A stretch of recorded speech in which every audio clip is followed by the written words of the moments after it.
can assure you nobody's taking that hat for this year. But I hope he will retire after he loses. There won't be another coach. I'm impressed with everybody but him. It's because they're scared that they may be wrong. Fully capable of surpassing all of them. I'm going to give her a run for her money. I'm coming to win. I'm not coming for fun. Fair and unfortunate. He's going to come with losses. It's not the end of the world. Need for a black curtain backdrop, and I get it. Bodybuilding is my control within chaos. My conditioning kills. Look, you got a really exclusive interview because I ain't been saying none of this shit, yo. I've been holding my tongue on the internet.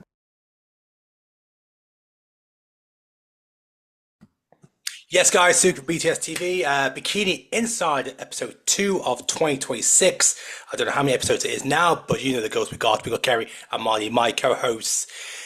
Girls, we got a special guest coming on in 15 minutes. I want to jump on the bikini news of the last 7 days, and then I'm really excited to bring on our guest because we tried to get her on for quite a while, but of course we have got a quiet period now in the bodybuilding world, especially for her, but we will touch on that in a moment. Cool, let's go straight into it, shall we? Okay, some of the news already. Ashley Colwasser, so she's confirmed some shows for 2026, and one of the newest shows she has pretty much confirmed is that she is looking to go to FIBO. So after the Arnold UK, she is, but the last name is German. She's confirmed that she's looking to do the FIBO show. I imagine quite a lot of European pros will also be looking at that point as well.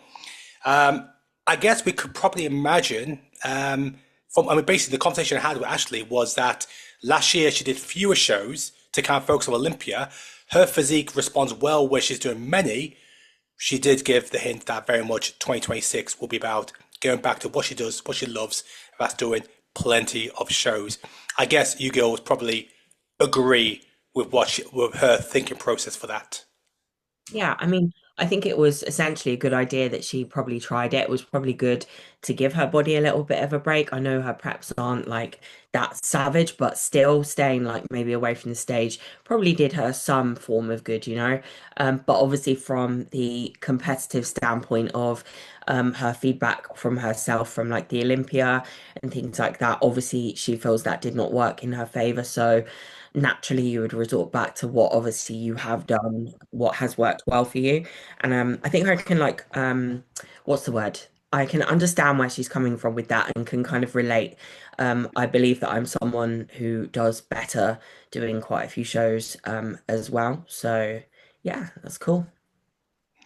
I think it just goes to show that everyone really is different in this, and it's so cliche to say find what works for you, but clearly some people do need the longer off-season scenario. Others, like again, Ashley's at the top and has been at the top for such a long time. So if it's in her best interest to just keep going, I mean, that's why she's got as many pro wins as she has. So like if something ain't broke, don't try to fix it, in my opinion. But I did watch the interview. It was a good one. So if anyone hasn't seen it, definitely go watch it. So she has also hinted that she is looking at doing the Pittsburgh and New York Pro, but that will be dependent on how she performs at the Arnold. She also did share another one as well, and that is the target, her 5-year target to hit at least 75 pro wins, which is absolutely wild when she's got 55 pro wins so far, a 61% winning record, which is absolutely madness.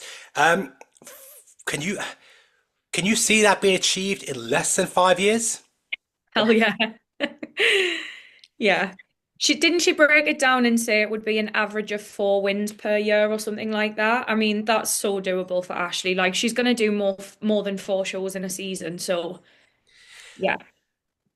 I guess the thing that comes to mind is similar to like, I guess I more look at it on a bodybuilding men's league at a classic standpoint. At what point could age play a factor where we have, the bikini division just gets bigger and bigger and bigger, more young girls come into it, or more the younger girls become more experienced? At what point could age become a factor, and maybe we do start seeing a decline in Ashley, which is madness to say that because she's still in the top 5 at Olympia, second 2024, fifth in 2025. Is there a particular age point where we do see a decline, or maybe where the physique plateaus in open bodybuilding is renowned to be around the 39-40 mark or 30 to 40 mark. What about bikini? I think it's a hard one to say, if I'm completely honest. It just depends, again, like person to person and how that person ages. I don't think you I'm can put a number on yes. it. I don't think you can put a number on it because Oh, to that's what I think. me, Ashley hasn't regressed. Yeah. Like, I genuinely do believe that she has gotten better as she's gotten older as well. So who knows? Like, I guess everybody's gonna have a tipping point, and not just from like, a musculature standpoint versus the rest of the lineup, but also things like skin elasticity and just, like collagen and things, obviously, because they still want to see that in bikini. Like, it's a really important part of the judging criteria as well. So it's really hard to say. I still think she looks just as young, to be honest, as well. Like, she doesn't. How many pro wins do you think she could achieve? Can I just say one more thing on that? Yeah. I think the thing is with Ashley, it's not so something that can play negatively on our physique is when we are constantly going up and down in scale weight, and that is the thing that can affect your skin elasticity the most. Therefore, she's not someone that really goes up and down like at like an extreme level at all. So that plays on any athlete that kind of does that, that plays on their side massively. And that was one of my thought processes throughout like the last couple of years, because you notice changes and all that kind of stuff. And that was one of mine. It was like, okay, right, well, there's even more reason to call out for a leaner off season, because essentially, yeah, there might be a point where your skin just does not take it anymore. So you have to think like that. There's so many things you have to think about. Well, we'll see. Obviously, actually, start of the season will be the Arnold, Ohio, before heading to the UK. I want to share this as well. Let me know when this comes up on yours. Angie, very much seen as the benchmark, the standard of the female division, mainly because obviously she was the first ever overall winner, and then the first pro winner. I saw his post confirm the shows that she's looking to do. So we got Japan, we have the California Night Champions, Wasatch Warrior, then Mr. Big Evolution Portugal, and of course the last one being the Olympia. Girls, do you still see Angie as very much maybe still the standard of the fit model division going into the pro ranks, or have you seen potentially that look evolve to somebody else throughout 2025? Well, like I said on last week's episode, Angie's technically had the longest time as a fit model pro and the longest time to make improvements, because the last time she was on stage was so long ago. But I do think that she and the other fit model pros, they're all paving the way. And, it's going to be interesting to see what happens at this show, because I do think, I mean, obviously, judging at the top level in any of the pro shows, the judges really do take the time with everyone. But I think at this show, it's going to be even more intense, because they're going to have to really study every athlete to make sure that they get it right. So, yeah, that's my thought. But I can't wait for this show now. It's so close. And I've been watching actually some of the other girls posting content on YouTube, and like Emily Chanel's been doing that, and I'm really invested. I want to go over to Two Bros. This is so unique that I can go on the page now. Two Bros have shared this one, which of course is now announcing the TEDx One Bro Bikini Pro Show. Literally rolls off your tongue. Obviously, I always saw the comment from yourself, Marnie, and your comment, Kerry. I saw a little emoji as well from Phoebe. Is she potentially considering the show? Then, of course, I clicked on the like to see who else has liked the post. Chantel from She was a previous big man winner in 2024. She competed against you in 2025. Chantel Hill, that was it. I know she was potentially looking at a show, but she has a little setback at the moment, so it's not guaranteed. Do you girls know anybody who might be considering this show? Kerry's shaking her head. No, Marnie, can you give us something? At the moment, I'm unsure, but I mean, you could probably hedge your bets on any of the girls doing the UK Arnold to jump in, like who are from Europe, because, you know, if they're ready for that, then they're going to be ready for this. So I guess we'll probably just see people announcing things as we get closer, but I And guess Kerry, I know you, on any like my immediate like thought when I saw this was like I want to do the UK show, but I also know I need to hit up some state shows, and there is still some state shows on that same weekend. So I guess, yeah, it'll just be interesting to see, really. I'm definitely still in. that's what I say. You're not backtracking now, Kerry, are you? You're not Backtrack. backtracking. No, I'm in. I'm in. Okay. I want to share this post as well. So I did this one, the road to the Arnold. Pretty much the four front runners when you look at these are the four that were in the top six of Olympia. So looking at rankings, these are the four standout ones. Some crazy statistics. Amy, 60% show win rate, 30 shows, 18 wins. Laura Lee, 28 shows, 14 wins, 50% win record. Obviously, Ashley is always mental. 89 shows, 55 wins, 62% winning record. And Ashlyn, 37, 9 wins, 24% winning record. Some really, like, obviously I put this on there to really kind of emphasize, to really kind of showcase how close it really is. These four girls as well. Out of these four, who do you think had the most successful 2025 season? I'm gonna say Amy, I think, to be honest. Gonna go Amy. Ashlyn was second. Yeah, I'm gonna Olympia. say When you look at it, so yeah, Amy, yeah, but then Ashlyn second, like that's oh. huge. Like, yeah. Well, It's I guess the follow-up question then, Suki, would be the year as a whole, is that defined by how you do at the Olympia, or is that to do with the year as a freaking whole, where you're counting Pittsburgh, New York, Arnold, you're doing all of them? That's it. Yeah, we can look at that, but then at the same time, we look at the competition that they're up against. There's a strong argument that you would say Amy, given the fact that she got 5 wins. There is also the argument that Ashlyn, having lost to Amy twice in at the Arnold and then Pittsburgh, and to then come back and beat everybody. I mean, to be fair, she beat Maureen in Pittsburgh, didn't she?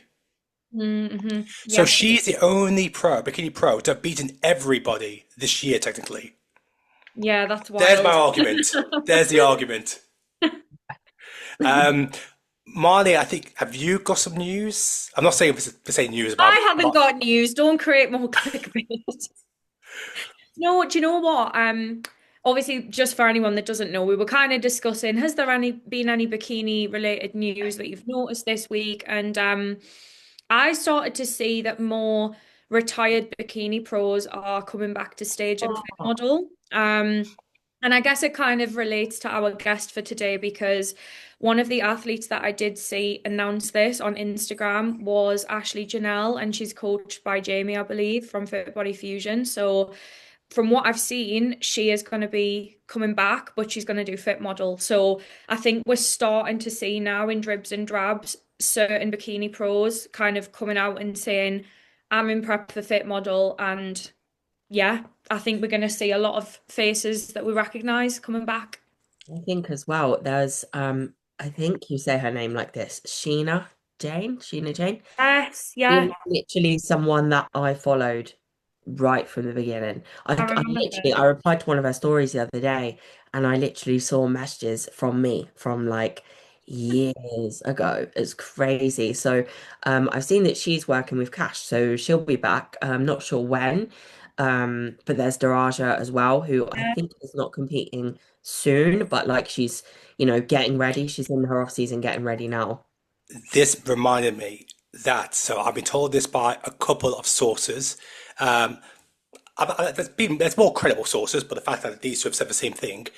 NPC Women's Workshop in 2 weeks, there could be a potential announcement of a former Olympia winner coming back to be a fit model. And I've been told this by two people.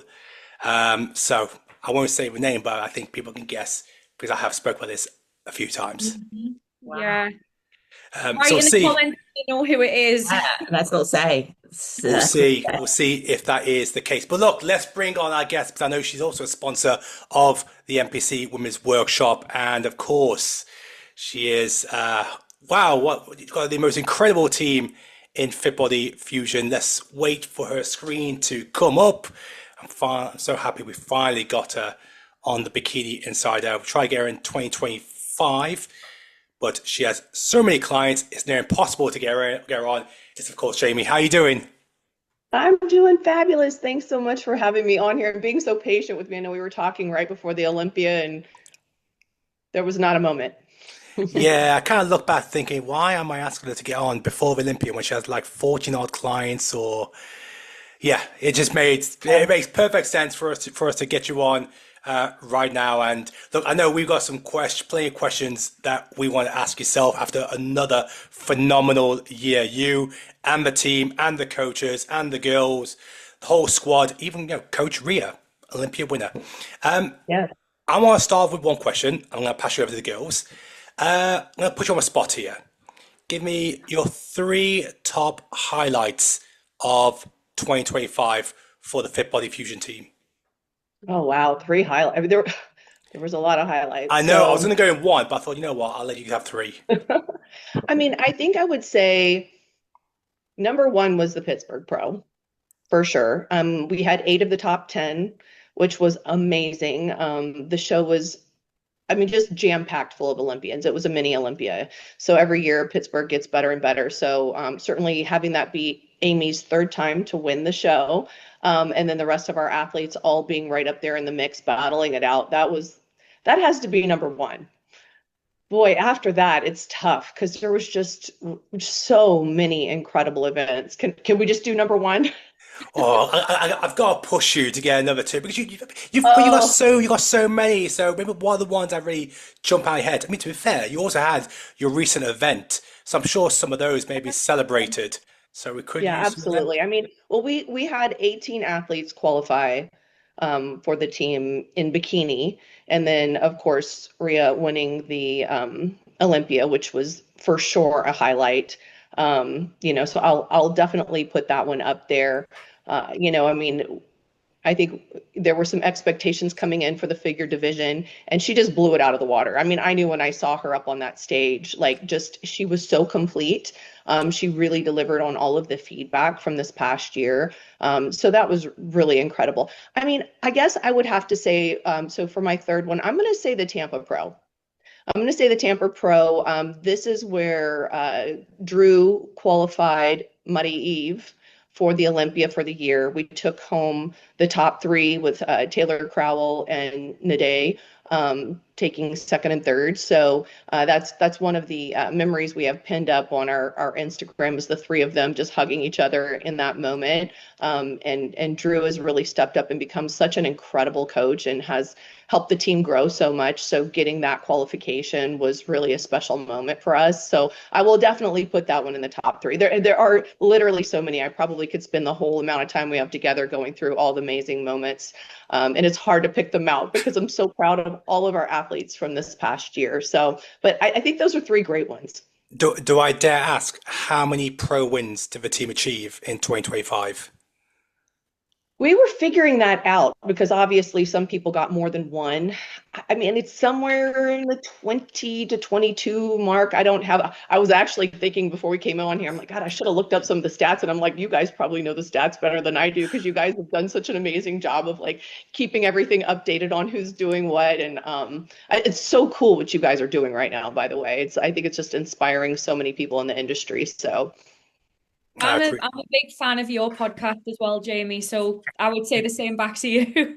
Thank you. I know I'm always looking to see what you guys got up there. Whenever I'm looking, what's the point? See, I just go to your website. I go to your Instagram. So it's awesome. You guys are doing some great things. Appreciate it. Perfect. Well, look, I think, I guess I'm going to start with the first question then. I'm really interested to understand this. And I know I dropped you a DM with this one. Like, you guys, you have so many coaches part of the team. And when you have so many coaches, how do you ensure the ethos that you set up, the standards that you've set is completed by those coaches? Because once again, they're representing you, the brand. And I do see more coaches expand their team, bring on other coaches. But once again, there is a responsibility to live up to the standard that at the top have set. How do you deliver that to those coaches? I love this question because I feel like this is the biggest thing that sets our team apart. I really do. And it's not easy. So I don't know if you know, but I taught graduate school, and organizational behavior was one of my areas of specialty, and team building. And this is a big part of what I do. And so being able to make sure that the quality is staying elevated throughout, and that everybody's level of education, motivation, all of those things, it's a challenge. It's not an easy thing to do, both finding the right coaches that are going to fit with the culture, as well as making sure that those coaches continue to thrive. We just had our summit this past weekend. We do a lot of education. So every single week there's education for our coaches. This past weekend, we actually flew them all out. We did the in-person. So normally we'll do it kind of, Zoom versions of the education. We bring in different speakers. We make sure that they really understand. We also send them through leadership training. And a lot of that is for them to be better communicators, for them to be able to motivate their clients. So not just do they need to understand the mechanisms, that go into the dieting and the training and all the other things that go into that, but we also need to be really good communicators and motivators for our athletes. So, we send them through a whole series of training where they go for weekend-long events. They're very intense, and they learn how to keep working on those things as well. And then we come together, and I think that having each other to lean on. And one of my coaches reached out to me today, and she said, "Hey, I have this client. She's coming out of nationals. Here's some of the issues that we're dealing with. What are your thoughts on that?" I keep my roster small, so I have time for that. Myself, Drew is one of our educators.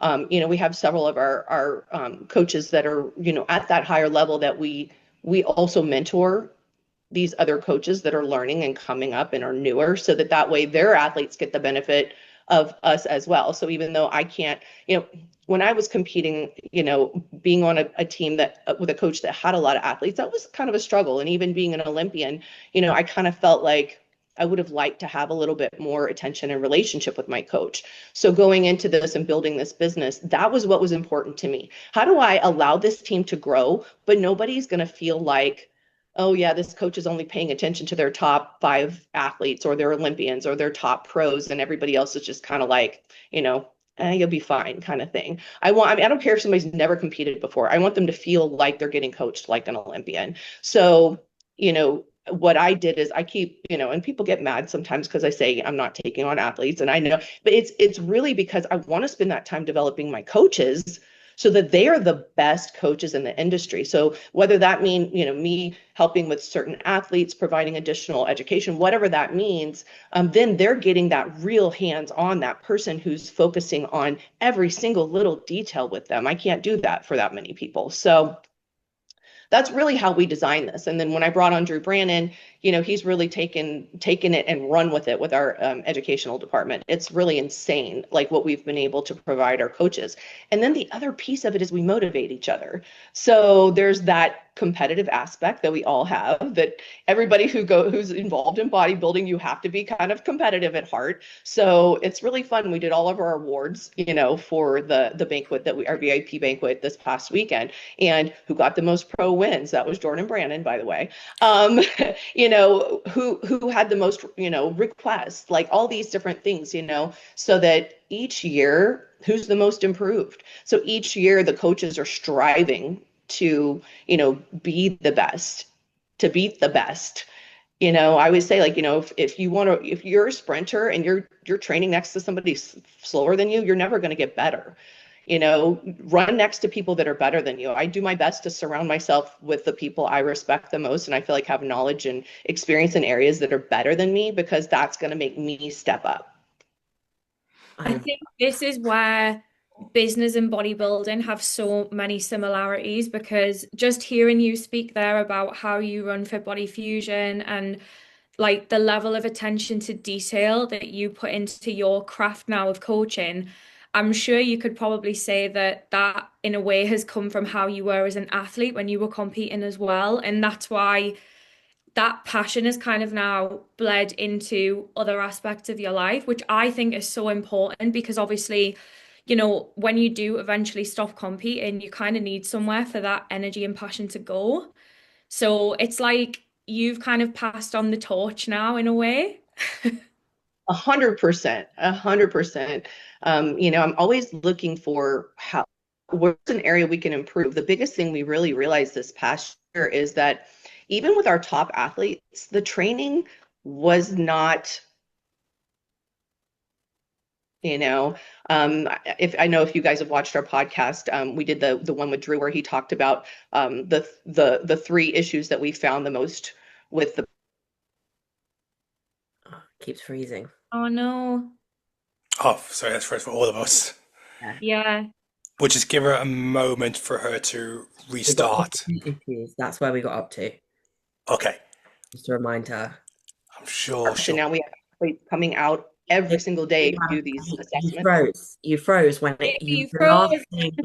Last thing we heard was you had 3 issues that you spoke about on the podcast, right, but we didn't hear what they were.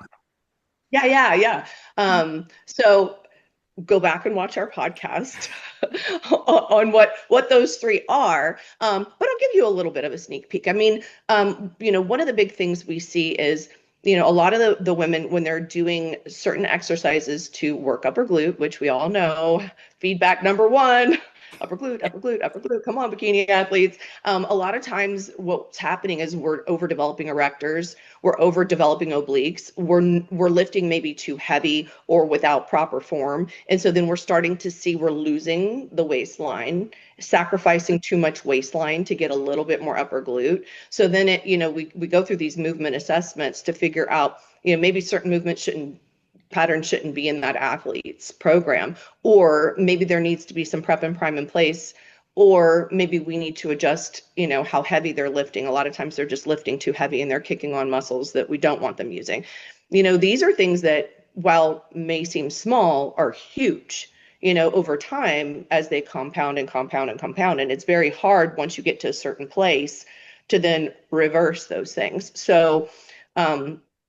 So what I was saying is we actually have now created an entire training department, because we have people coming out for assessments every single day. And so this is a big part of what we're doing now. And it's kind of the perfect plug into what our coaches are doing, because there's only so much you can do, as a coach to fix training issues. If we can do it in person, it's ideal. We do have online as well, but this is something that's really developed over the last couple of years, with Drew heading out that, really taking that and running with it. My assumption prior to that, quite honestly, was that these athletes at this highest level know how to train. And now he's shown me different. So that's one of the reasons I think our athletes are really thriving. I think that is such a huge one. That's something that I have gone through myself, like with my coach, and we've taken like movements out or redone them or whatever. And I feel like that is something that is like massively missing across the industry with regards to other coaches as well, like massively. And something that I am actually really big on as a coach myself, like I always take on feedback videos from clients and just tell them, move the cable centimeter here, move your foot here, breathe this way, do that. And I think that is something that is essentially one of the most important things, whereas most coaches, I believe, only when they think I'm going to be an online coach, they think about it from nutrition and training, but go off and do your training. Whereas I think you are on the same path. Most of it comes down to the daily habits, the organizing of someone's life, especially, well, not even especially at that elite level, because honestly, it is lifestyle people as well, to be fair. And I think that that's definitely one thing I noticed through your coaching brand, which aligns with me, is like it's about everything. If you can't get someone thriving in life and organized and sleeping well at the right time and all that kind of stuff, then you're not going to get the best out of someone. And I think that's where a lot of other coaches, not yourself, but go wrong. Right. Well, and you're right. I mean, if you're setting to those good habits on the front end before you get to that level, then it's so much easier. I mean, it's really interesting because, when I look at coaches, I want to see that they're able to replicate.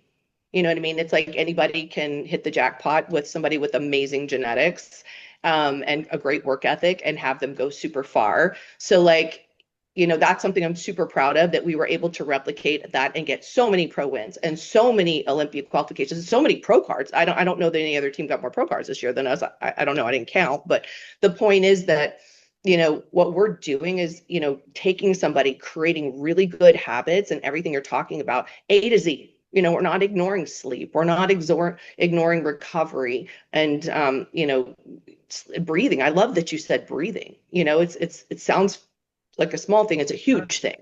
Yeah. Diaphragm release. Like there's all these other things, these little things that if we start to implement those early on, then by the time they get to the pro level or they're, fighting out for, Olympia qualification, they're not fixing bad habits. Fixing a bad habit's way harder than establishing a good one. Yeah, I completely agree. I want to talk about a point where we had a conversation last year with James from Team Atlas. And when I think of the top bikini competitors, they all seem to have something in common, and there are some rare exceptions. But they have a coach, maybe North America based, and that coach specifically deals with bikini more or less. James felt that the difference between the coaches in America versus the coaches in Europe is that the coaches who are doing very well in bikini, they only deal with bikini. That's their strength. What do you see is the difference between the coaches in America who specialize in bikini versus the coaches in Europe? And the reason why I'm saying that is we are starting to see a breakthrough of a few more European bikini pros not only qualify for Olympia, but also win shows in the States.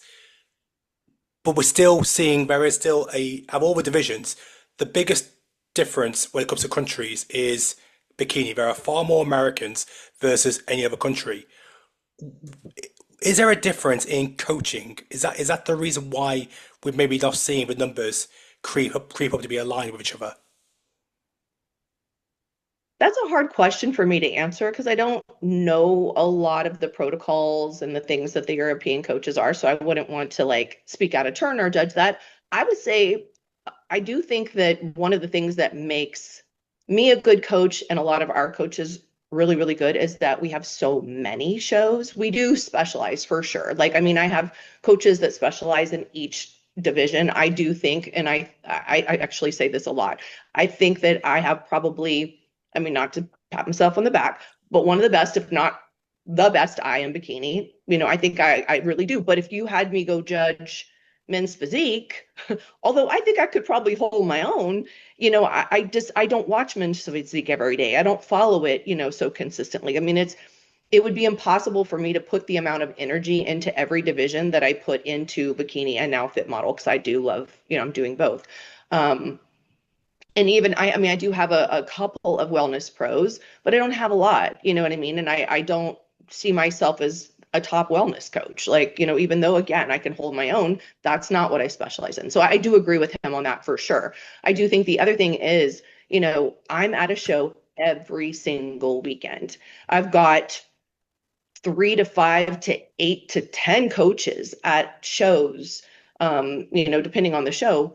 throughout the entire year. So we're able to see it in person, which is so different than seeing pictures and videos. So if you're basing, how you're bringing your athlete in on like what you've been seeing a trend of, like looking at pictures, it's not the same.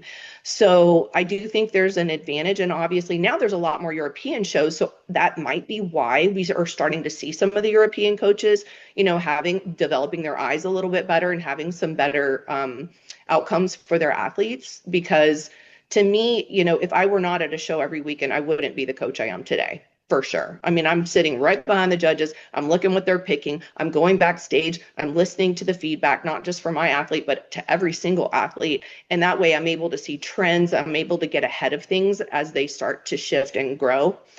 So it is exciting because to see that we're becoming more global, and there's more opportunities for everybody all over the world. Absolutely.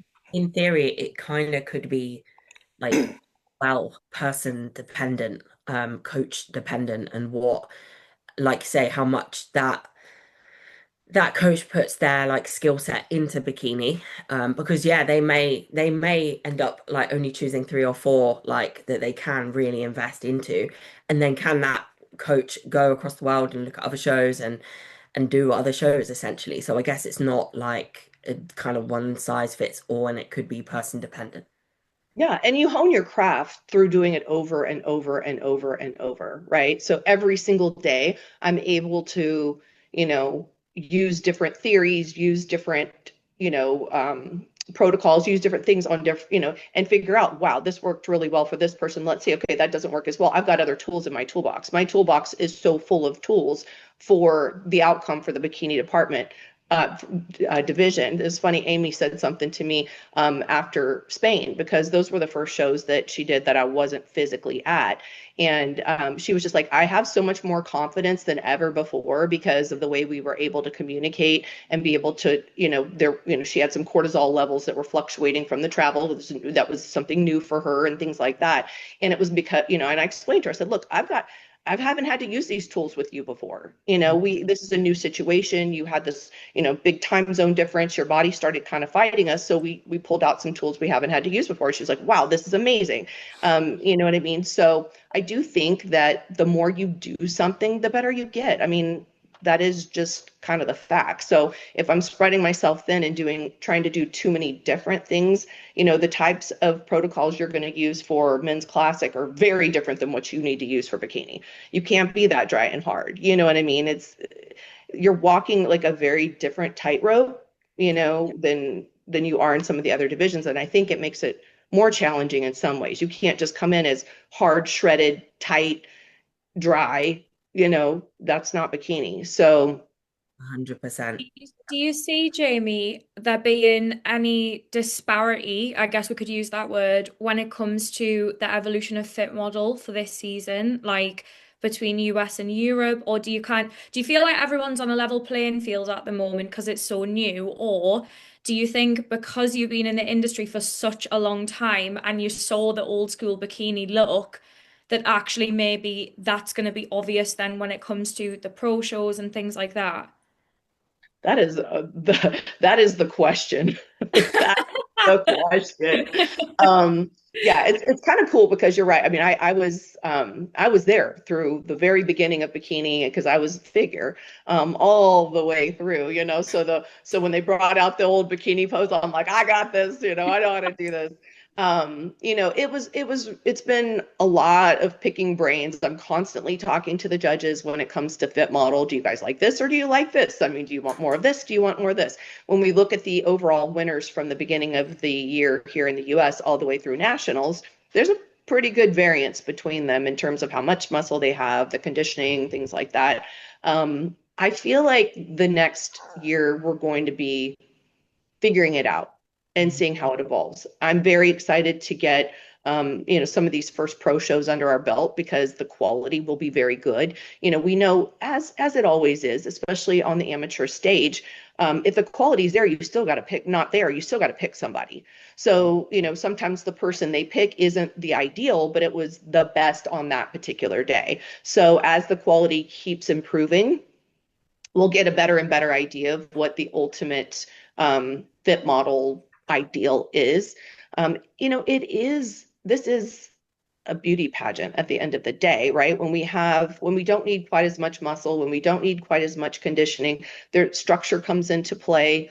Overall, beauty and presentation are going to come into play in a big way. Who draws your eye? I think it's a little harder to judge. I mean, it really is. I mean, both in terms of how we as coaches bring our athletes in, as well as what the judges are going to pick. So I think we're going to have to see how it turns out. I do think I feel like I have a pretty good idea. My athletes did well this past year.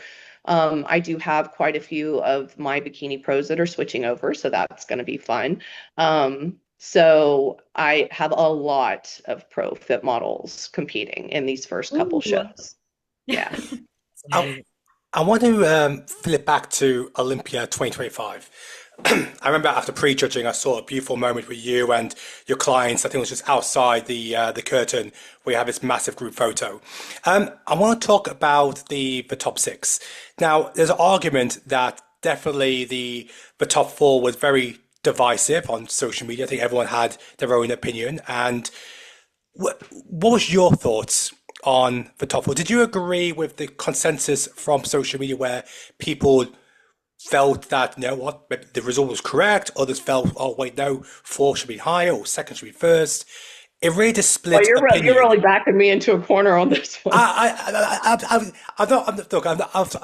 think the reason I'm asking is because you've been involved in bikinis since day dot, and I've not seen so much of a split opinion for the bikini top four for God knows how long, which obviously made it interesting, and it really did. Was this more down to maybe nobody being at the absolute best, or is there a potential change of direction of what they're looking at? I think Tyler did a really good job with his recap in kind of clarifying for us, what was expected in terms of conditioning. Because I feel like it was kind of all over the map and it made it a little bit confusing. Like, are we, I had athletes going, okay, Maureen was a lot less conditioned. Do I need to just be a lot less conditioned? I'm like, no, please. No. So I do think that, I think this was a really challenging Olympia to judge. It was a lot of athletes, too many, which I'm really happy that we have changed the qualification and it's going to be harder to qualify. I just think that many athletes is very hard to judge. I can't even begin to imagine, so I think that I would not have judged it the way they did.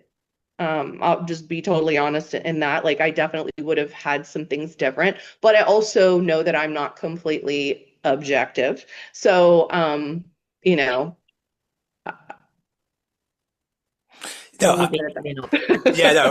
your point. And to be fair, like when you I mean, a lot of people on social media just watch it on the screen, and it's very different from actually being there. I mean, I was lucky to be on one of the front rows, and as well as some of the other people were. I want to kind of now look at some of your athletes, and one of them, Amy, another phenomenal year. It's now 2 years in a row, fourth place, I believe, at the Olympia. What have you seen that she now needs to bring to hopefully not just crack into the top three, but actually now maybe go that step further and take Olympia title? Because she's winning all the big shows here, Pittsburgh, New York. She's now done it over in Europe. So clearly, and also, by the way, she's now second in the all-female rankings, bikini rankings, right? 18 pro wins. So she's obviously always going to be one to talk about. What could be the difference that could give her that title challenge for Olympia? Yeah, I mean, I'll say like last year, 2024 Olympia, I wasn't completely pleased with the package. I felt like, we had some things that kind of got away from us a little bit. 2024, 2025, I was really happy with our package. I feel like she came out and did her individual routine and jaws were on the floor. Like everybody was like, that's your winner right there. Our feedback has really been the front pose. So it's once we, and a lot of the judges said when she came out and did the individual routine, we thought, that she was the winner. And then when she came out in the call outs, there were certain times she was not nailing the front pose. So, you know, they keep them out for a really long time. There's a lot of back and forth, back, you know, front and back, walking to the back, front, all those things. So, you know, right now we're working on consistency and making sure what ends up happening is if she turns her toe too straight on, the judges on one side of the panel don't see any hamstring. So it starts to look like the leg gets a little thin towards the knee. Even though the muscle's there because the foot's on, we're twisting the leg, we've got a lot of glute. Now it's starting to look a little bit tapered. Now from the side where they can see the hamstring, it looks great and straight on. Awesome. These guys on the other side that are looking at her from the quad view are seeing a little bit of thinness in the leg. So they're feeling like there's a little bit of glute dominance there. So, you know, that's really what we're working on right now. And it's kind of like going back to some old habits sometimes. So we're just they're like conditioning was where it needed to be. Muscle was where it needed to be. Everything else is where it needed to be, fix the front pose. So, you know, we're feeling good about that. It's something that we can easily control. It's just really making sure that, you know, as they're out there, we're not getting tired. We're not going back to old habits, that kind of thing. She was also in her head just a little bit at the Olympia, which happens to a lot of athletes. It's the big game and they get a little stressed. So her stomach was hurting a little bit, you know, and I mean, probably nerves and some of those things. So she was kind of dropping the shoulder just a little bit, and, you know, during call outs, just during call outs. So, I mean, these are all things we've talked about. You know, we're working on, she's got a mindset coach she's working on with right now, and just kind of really working on, you know, how she's approaching things so that, you know, she puts a lot of pressure on herself, you know, as they all do. I mean, you know, it's the big game. You've worked so hard all year. I think when she gets to Pittsburgh, she feels at home. Like for some reason that just feels like she just feels very comfortable there. But then sometimes when we get to the Arnold or the Olympia, she can get a little bit in her head. So really been working on mindset, working on nailing on the front pose. And then, you know, I think she's got a great shot at it. You know, it's just going to be, you know, how everybody shows up on that day and, you know, how the cards fall. I mean, one of the fun things about the bikini division is it's anybody's game. You know what I mean? And, anybody can be off on any day. We saw it with several of the top athletes at the Olympia that were just, they were off on that day. That doesn't mean they can't be 100% on, you know, at the Arnold coming up, which is a crazy lineup. It's going to be a lot of fun to see. You know, and I think also one other thing I'll just kind of put out there is like, I do think that sometimes when the athletes that the judges are expecting to be on and be at that very top aren't, all of a sudden it's like, now what do we do? You know what I mean? And then it's like, okay, we've got to shift mindset and shift gears. And I think that probably threw them a little bit this year too. I mean, I'm sure it would for me, you know what I mean? So I don't think that the people that were off at the Olympia will be off again. You know what I mean? It's just like Amy, total transparency. We were off in 2024 at the Olympia. That was not our best package. It was, you know, it was just not, it was not it. We didn't do it again. we made sure all the ducks were in a row so that we didn't ever, you know, that wasn't repeated. So, you know, I expect that everybody will be doing the same. You touched on Amy obviously doing the Arnold Classic. How many girls do you have at the Arnold Classic this year? So I think this year. So the team has 3. I have Amy and Phoebe. I don't know if you guys have seen Phoebe, but of course, I was going to lead up to my next one. Of course, we got to talk about Phoebe. Insane. Yeah. She just actually left yesterday. She's been with me for the last week and a half, and then she's coming back to stay with me for the week before we head to Columbus, so I can keep a close eye on her. Honestly, I could not be happier with, she's an amazing athlete, first of all, and I'm so honored to get a chance to work with her. And I just think that, you know, our energies work really, really well together. I mean, it's been such an easy, smooth prep. She's like, I feel so good. This is so crazy. And she's just such an incredible ambassador for the sport. So I just absolutely adore her. And I definitely think she's going to be a shocker coming in. I'm like, don't take your eyes off of it, Phoebe, because I know she took some time away. It wasn't that long. Everybody's like, she's been along for something. Like, it hasn't been that long. And she looks amazing. So yeah, so I'm super excited about that. And then Drew has Muddy Eve also at the Arnold. So, and we're talking about the US, of course. And of then course, yeah. I have Savannah Watchman as well as the others. And in the Olympia 2025, is it right? Did I see you guys had 3 in the top 10, was it? Yes. So it was Amy, Maria, and who was the other one? Sorry. Well, no, actually, it was, you said in the top what? 10.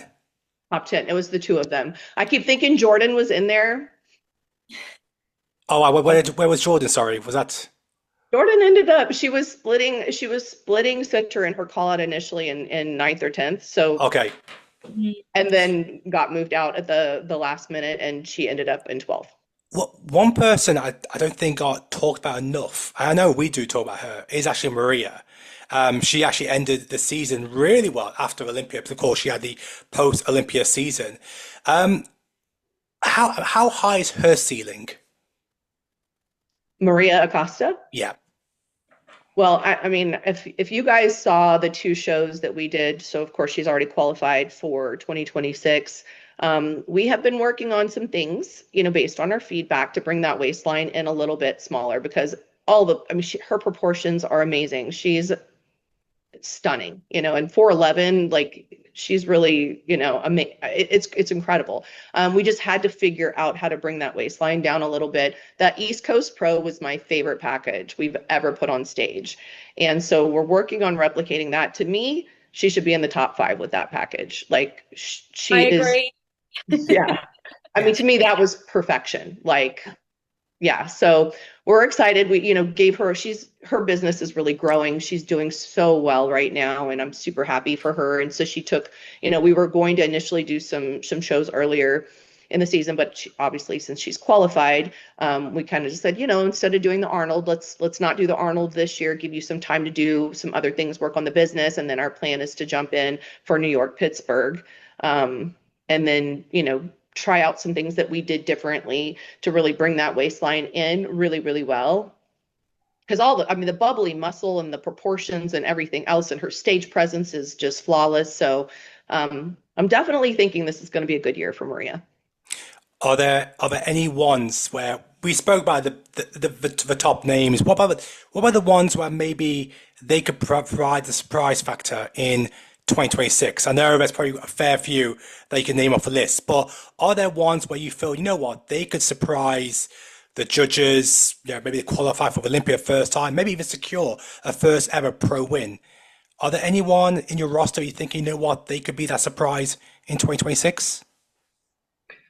There's, I hate to just pick. You can put pressure on it now. You might forget someone as well, and then it's Exactly. Certainly there are, quite a few from this past year. And Savannah Watchman, obviously she got that invite for the Arnold UK. I love her physique. And I personally feel like she was not rewarded as much as I love her physique in a lot of the shows that she did this past year. So when she got that invite, I was really, really happy. It's interesting because our biggest struggle for her is she is so white. Like wall behind me is got a tan, is like stage tan compared to how she is normally. So we really struggle getting her dark enough to pop on stage. So the shows where she hasn't done as well, I've been sitting with all the other, all of the top coaches, we sit together and talk. There's been Sasquatch, for example. She ended up in second call outs. Kerry, you were there, and she looked incredible. It's kind of mind-blowing, but it was like that tan was so off that she just didn't pop on stage. And so the judges she just didn't stand out. So it's like to have that level of a physique, but then not even be in the mix is crazy, because all the coaches around me are like, oh, she's top 2, and then she's not even in the top 5. It was crazy. So we've been working on that. We're working on it's hard because you go from show to show and different tanning companies and things like that. We've tried the DIY. And so, we're working on that with her. So I definitely, would like to see, her do well at the Arnold UK and have a really great season this year. I'm working with a lot of people that are upcoming, people that are going to do a pro debut. I mean, I had Martina that won the overall at the junior nationals last year. So I actually won the fit model with Lauren Lovato, and then the bikini with Martina. So I'm excited. I just got to see her in person this past weekend. She's really delivering on the feedback that she got. I think she has an incredible structure, a beautiful stage presence. So I'm excited to get to see her do her pro debut, and Lauren as well. Lauren will be doing her pro debut at the first US show of the season, which will be the Wasatch. So that's going to be a lot of fun. And then I have people coming back like Liana Gianamore, who people haven't seen for a while. So I've got, honestly, I could keep going all day, and I hate to leave anybody out because really I have so many incredible athletes. Kristen Riley, formerly Kristen Deegan, I don't know if you guys are familiar with, she turned pro at Universe a few years ago. We came back, we had a good season, but she's tall and long, and so bikini's been hard. We're switching her to fit model. I really think that she's got the look. So super excited about her, and a few others that are switching over, from bikini to fit model that just, I think just fits so well for the new look. But again, we will see. So I mean, yeah, there's a lot that I'm excited about. And well, before we wrap this up, I want to ask, because every year, Fitbody Fusion itself, you take up a level, and I guess that's the only way you can operate a business. Just keep improving. 2026, I'm sure at some point in 2025, you set some goals, you set some what can make 2026 bigger and better than 2025. What 31st December 2026, what would you like to look back on to say, you know what, that was one hell of a year. We elevate ourselves once again. Wow. I mean, truly this past year, and I'll get emotional, it was truly a dream come true. I mean, being at this summit this last weekend, I had to pinch myself so many times. And number one, the biggest thing was the team that we've built.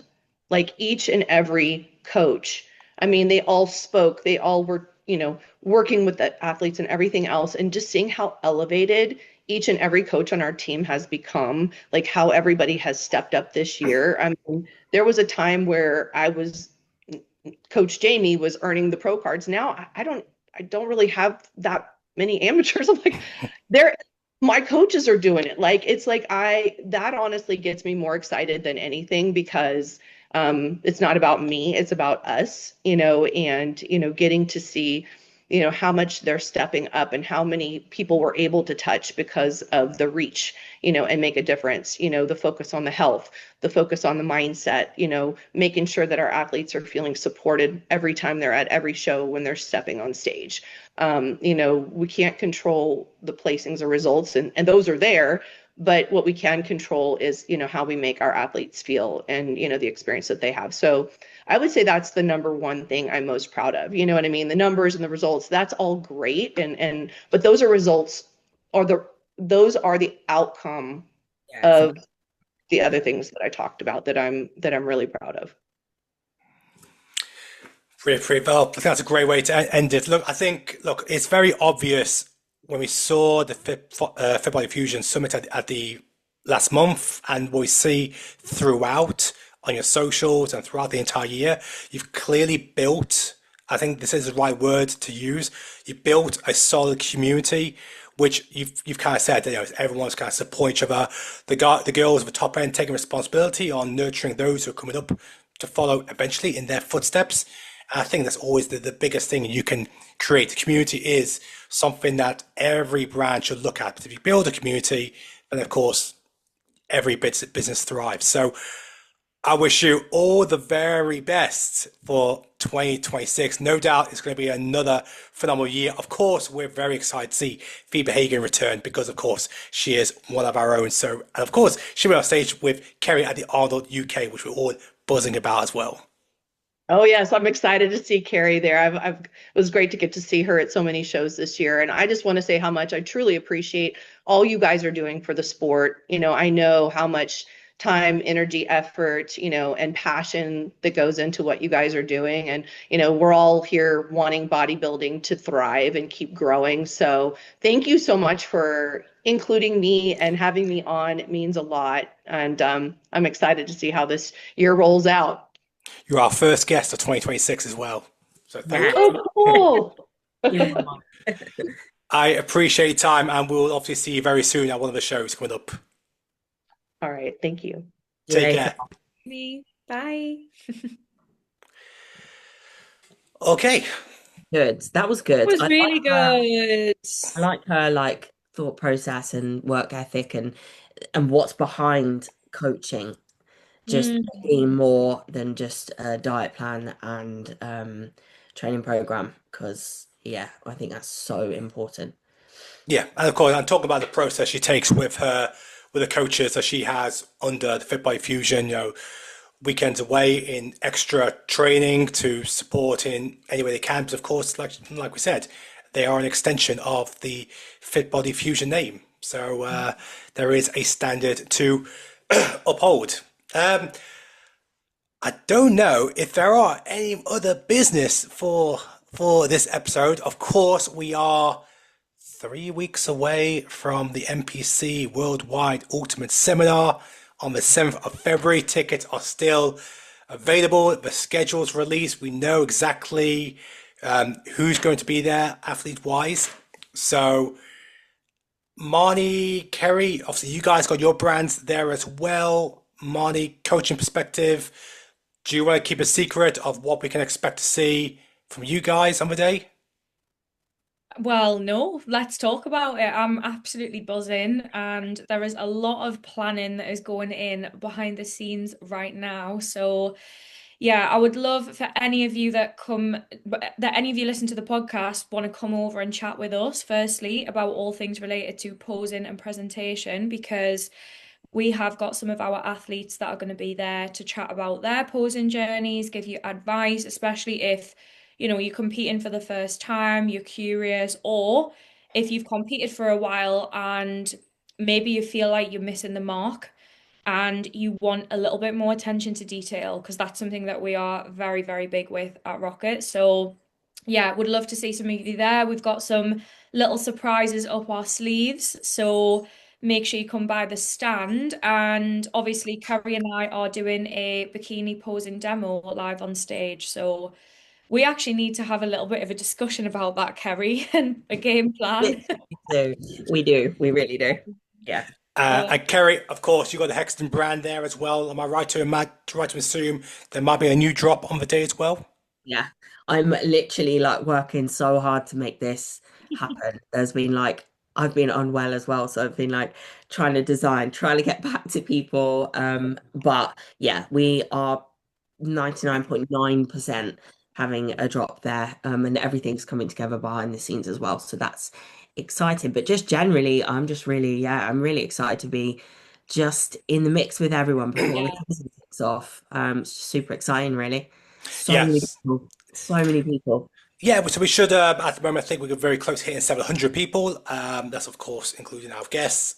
Look, hopefully it has already been well supported. But the idea is, if these events are well supported, they're the exact reason why we want to replicate them maybe twice a year, do another one in the summer.